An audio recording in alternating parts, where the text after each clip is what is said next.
नमस्कार दोस्तों, study with Balbir में मैं आप सबों का स्वागत करता हूं। आज 21 सितंबर है और 21 सितंबर के करंट अफेयर्स में क्या कुछ है इसका हम लोग रिव्यू करेंगे। दोस्तों, आप अगर हमारे चैनल पर नए हैं तो चैनल को सब्सक्राइब कर लीजिए और वीडियो को शुरू से लेकर अंतिम तक ज़रूर देखा कीजिए, क्योंकि सारा क्वेश्चन काफ़ी महत्वपूर्ण है। और जितने लोग भी वीडियो को देखते हैं सब्सक्राइब कीजिए, हमारे चैनल को लाइक कीजिए, शेयर कीजिए। चलिए क्वेश्चन स्टार्ट करते हैं। Haryana government appointed whom as ambassador of water conservation campaign, यानी हरियाणा सरकार के द्वारा किसे अभी नियुक्त किया गया है।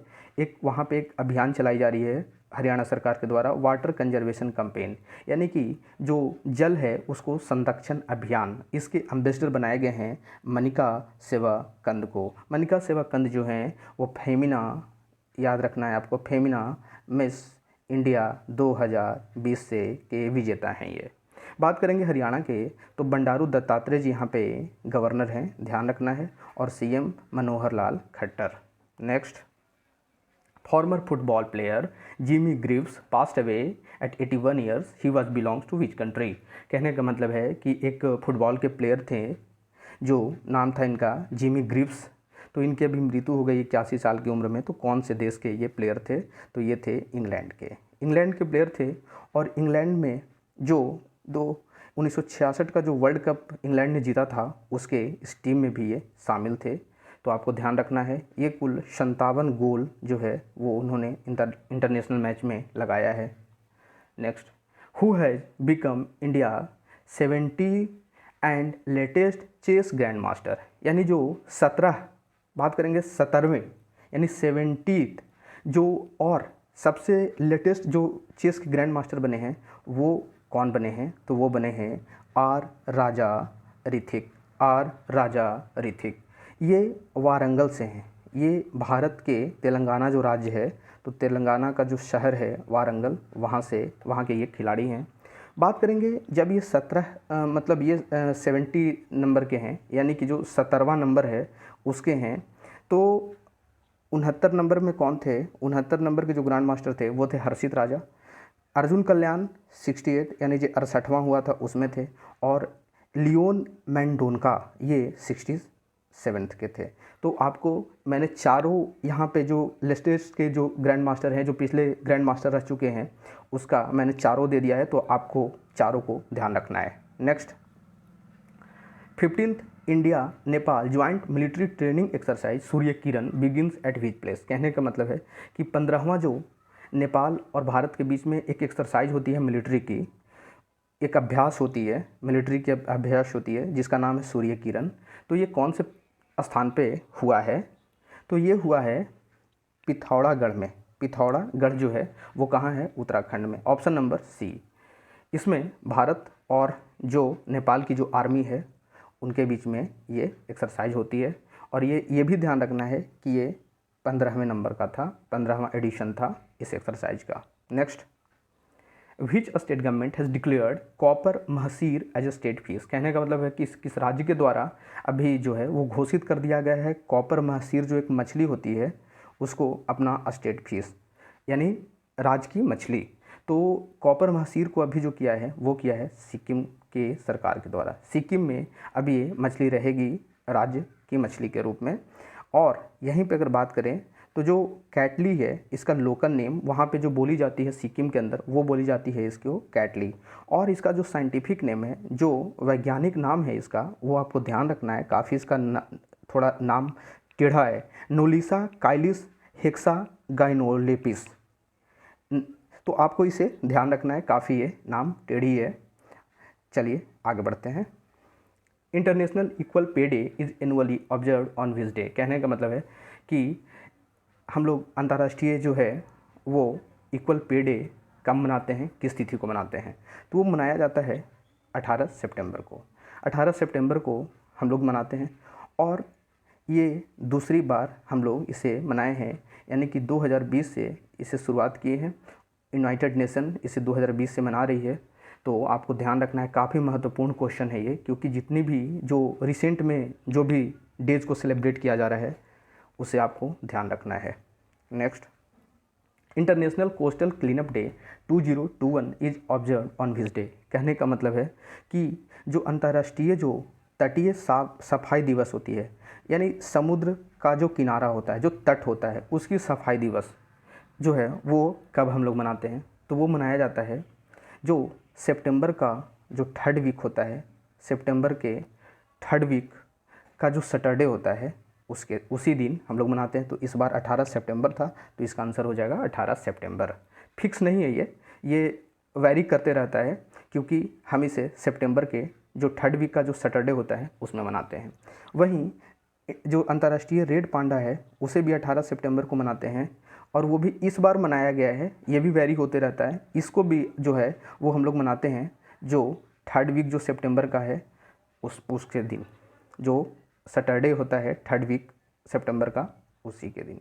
Next, CCI approved acquisition of 10.4% equity share of Gangavaram port limited of which state by Adani ports and special economic zone. कहने का मतलब है कि जो CCI है, जो कंपटीशन कमीशन ऑफ इंडिया है, जिसको हिंदी में हम लोग भारतीय प्रतिस्पर्धात्मक जो आयोग है, तो वो अभी अप्रूवल दिया है कि गंगावरम पोर्ट लिमिटेड जो है उसमें 10.4% जो इक्विटी उसकी जो है, इक्विटी शेयर जो है वो खरीद लेगी अडानी पोर्ट्स और स्पेशल इकोनॉमिक जोन। तो आपको बताना है ये गंगावरम पोर्ट कहाँ है। तो गंगावरम पोर्ट जो है ये आंध्र प्रदेश के अंदर है। ये पोर्ट जो है आंध्र प्रदेश विशाखापत्तनम जो है वहीं पर ये पोर्ट है। तो आपको रखना है, अच्छे से ध्यान इसको रखना है। Next, recently which country joined 9th country as a full member of SCO, यानी कि जो संघाई कॉपरेशन जो संगठन है उसके जो 9वें देश जो है वो कौन बना है फुल मेंबर? तो वो बना है ईरान। ईरान जो है वो अभी 9वां जो देश है, वो 9वें कंट्री के रूप में, 9वें मेंबर के रूप में बोल सकते हो आप, SCO में शामिल हुआ है। और ये रसिया काफ़ी इसमें ज्वाइन करने में काफ़ी मदद की है ईरान की, तो आपको ध्यान रखना है। SCO की बात करेंगे तो SCO की स्थापना 2001 के अंदर हुई थी, और ये संघाई ज़रूर है, ये संघाई कॉपरेशन इसे बोलते हैं संगठन, लेकिन इसकी हेड क्वार्टर जो है आपको ध्यान रखना है, इसकी हेड क्वार्टर मुख्यालय जो है वो बीजिंग में है, चाइना के बीजिंग शहर में। Next, which edition of India and Indonesian navy participated in exercise समुद्र शक्ति। कहने का मतलब है कि कौन सा एडिशन हुआ है अभी जो इंडियन नेवी और जो इंडोनेशियन नेवी जो करती है एक्सरसाइज, और उसका नाम है समुद्र शक्ति। तो समुद्र शक्ति जो अभ्यास है वो ये तीसरी एडिशन थी, जो थर्ड एडिशन थी, और इसमें भारत की तरफ से जो नवल शिप ने भाग लिया था वो था INS Shivalik and Kadmatt, INS Shivalik and Kadmatt. तो आपको ध्यान रखना है। Next, according to global innovation index 2021 what is the rank of India, यानी कि जो अभी ग्लोबल इनोवेशन इंडेक्स आया है इसको बोलते हैं वैश्विक नवाचार सूचकांक, वैश्विक नवाचार सूचकांक। तो इसमें भारत की रैंक कौन सी है? तो भारत जो है वो उसकी रैंक है 2021 में 46। और अगर बात करेंगे कि पहले नंबर पे कौन है, तो वो था स्विट्ज़रलैंड, दूसरे नंबर पे स्वीडन और तीसरे नंबर पे US। तो 3 कंट्री ऊपर से आपको याद रखनी है। और भारत आप इस देख सकते हो, यहाँ पे मैंने एक दिया है, तो उसमें भारत 2015 के अंदर 81 नंबर पे था, और अभी 2021 में 46 नंबर के ऊपर है, यानी कि लगभग 35 पायदान की छलांग लगाई है भारत ने इस 6 सालों में। तो काफ़ी नवाचार जो भारत के अंदर है वो तेज़ी से बढ़ा है, तो आपको रखना है इसको अच्छे से ध्यान। भारत पिछले अगर बात करें 2020 में भारत की रैंक क्या थी, तो भारत की रैंक थी 2020 में 48वां, यानी कि पिछले जो साल से है वो 2 की ग्रोथ हुई है, 2 रैंक की ग्रोथ मिली है भारत को। 46 नंबर अभी है। नेक्स्ट, हाँ एक क्वेश्चन यहीं से, और ये जो रैंक है ना, इंडेक्स है, वो कौन देता है? तो वो देता है world intellectual property organisation, world intellectual property जो है ऑर्गेनाइजेशन वो इसे देती है। Next, which bank partnered with Paytm to launch co branded credit card, यानी कि कौन से बैंक के साथ मिलकर के पेटीएम ने एक को ब्रांडेड क्रेडिट कार्ड लॉन्च किया है? तो वो बैंक है HDFC के साथ मिलकर के। आपको बस यही ध्यान रखना है कि HDFC के साथ कौन सा था, तो वो था Paytm. Next, according to global trade outlook reports India became world 3rd largest importer country by which year, यानी अभी जो एक जो ग्लोबल ट्रेड आउटलुक है उसके अनुसार, उसके रिपोर्ट के अनुसार भारत जो है वो दुनिया का तीसरा आयातक बन जाएगा कौन से साल तक? तो वो बन जाएगा भारत 2050 तक।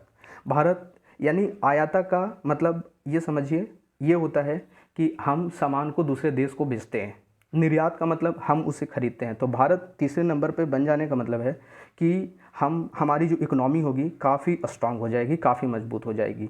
बात करेंगे कि जो अभी जो हमारी स्थिति है वो 8वीं स्थिति है। हम 8वें नंबर पे हैं इंपोर्ट के मामले में, आयात के मामले में। फर्स्ट नंबर पे कौन है? चाइना। और सेकंड नंबर पे कौन है? यूएसए। ये दो कंट्री का एक डोमिनेंस है इंपोर्ट के मामले में। अगर यहीं पे और बात करें तो इसे यूके की जो ये संस्था है उसने इस रिपोर्ट को जारी किया था। 2030 तक भारत इसी आउटलुक के रिपोर्ट्स के हिसाब से भारत जो है 2030 तक वो चौथा देश जो है वो इंपोर्ट के मामले में बन जाएगा। आयातक जो है वो चौथा बन जाएगा 2030 तक। नेक्स्ट, विच स्टेट लॉन्च सरकार तुमाचा दारी प्रोग्राम। यानी कहने का मतलब है कि एक अभी स्कीम है, एक प्रोग्राम लॉन्च किया है सरकार तुमाचा दारी। इसका मतलब होता है सरकार आपके द्वार, सरकार आपके द्वार। तो इसको किसने अभी लॉन्च किया है, कौन से स्टेट ने? तो इसे किया है गोवा के सरकार। और गोवा में अभी जो है प्रमोद सावंत की सरकार है। प्रमोद सावंत यहाँ पे अभी जो है मुख्यमंत्री के रूप में काम कर रहे हैं। तो ध्यान रखना है। गोवा की राजधानी कहाँ है? गोवा की राजधानी कहाँ है आपको ध्यान रखना है? पणजी जो है इसकी राजधानी है। गोवा की राजधानी Panaji. Next, how many writers named for साहित्य अकादमी फेलोशिप। यानी कितने जो लेखक हैं उनको अभी साहित्य अकादमी फेलोशिप से जो है उसके लिए नामित किया गया है। तो ये कुल 8 जो लेखक हैं और इस 8 लेखक में जो है रसिन बॉन्ड है, ये सब 8 की एक जो है इसमें बहुत सारे लेखक हैं। तेजस्विनी सिंह है, इंदिरा पार्थ सारथी हैं, कई नाम हैं, दिग्गज नाम हैं जो कि लेखक हैं। नेक्स्ट दोस्तों, आज की वीडियो यहीं तक रहेगी। आप वीडियो को मैक्सिमम शेयर कीजिएगा। कल फिर से नए करंट अफेयर के साथ मिलेंगे। तब तक के लिए धन्यवाद।